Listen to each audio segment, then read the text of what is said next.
Yo, what's up? Tol Marvin. Yes. May camping kami ngayon, pero hindi namin alam kung saan spot. Bahala na tol. Bahala na. Tol, dyan. Yan. Dan muna kami dito sa Andox para bumili ng ulam. Ganda po ba? Opo. Andox. So sa part na yan, hindi talaga namin alam kung saan spot kami magka-camp, pero on the best place para maghanap sa paanan ng bundok kasi nandun yung maraming ilog. Alright! Yeah, ganda ng spot namin. Solid tol. Tingnan nyo naman mga tol. Quality, ilog. Bali yan at nakahanap na nga kami ng spot. Kagandahan lang dito pasok na pasok yung sasakyan na dala namin. Ganda, ayun tingnan nyo mga tol. Ito ilog, napakalinaw. Ayun alright. Nakakamiss din talaga yung mga gantong trip kasi matagal na rin namin hindi nagagawa to. Kaya yan, nag-set up na kami ng tables and chairs dyan. So mamaya na kami magsiset up ng tulugan. I-enjoy lang muna namin tong ganda ng spot. So yan, kung nanonood ka nitong vlog na to at hilig mo rin yung gantong trip, itag mo na yung mga tropa mo dyan sa comment section. At saktong-sakto malapit na mag-weekend. Anyway, yung location nga pala itong spot na to, ilalagay ko na rin lang dyan sa comment section kung trip nyo ring puntahan.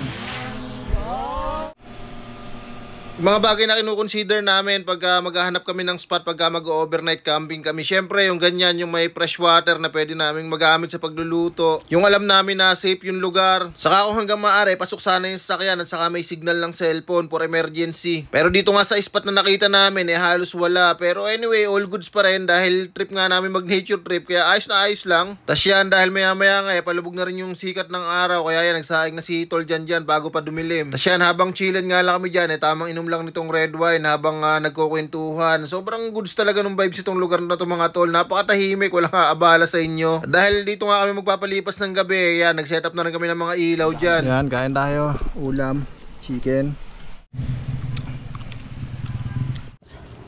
Putik na yan. Wala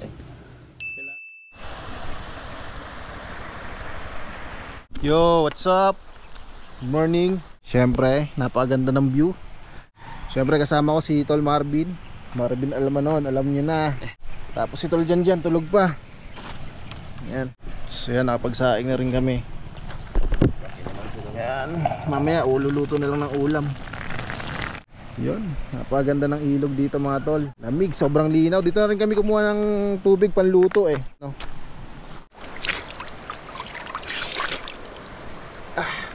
Saka bago kami yung spot dito kahapon, nagpaalam muna kami doon sa lokal.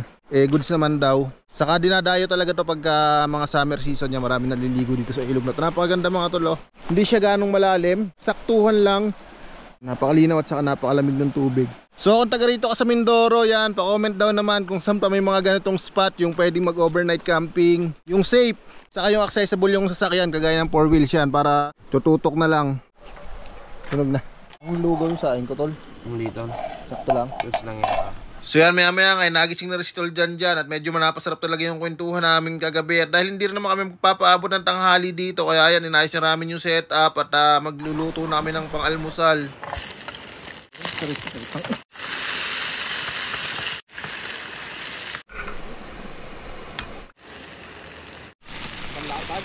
Ako pong buray da.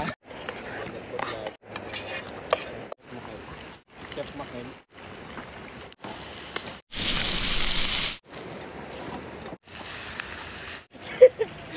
Alip kami.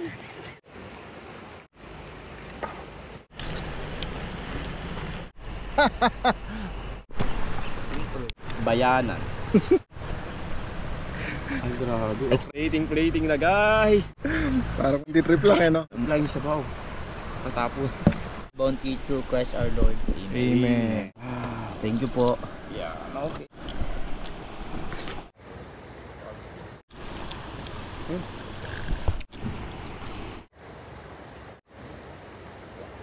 Akala ko hindi namin mauubos, pero yun, goods. Grabe. Sold. Sobrang goods, quality. Strong man sa Kaya hanggang dito na lang. Peace. Alright.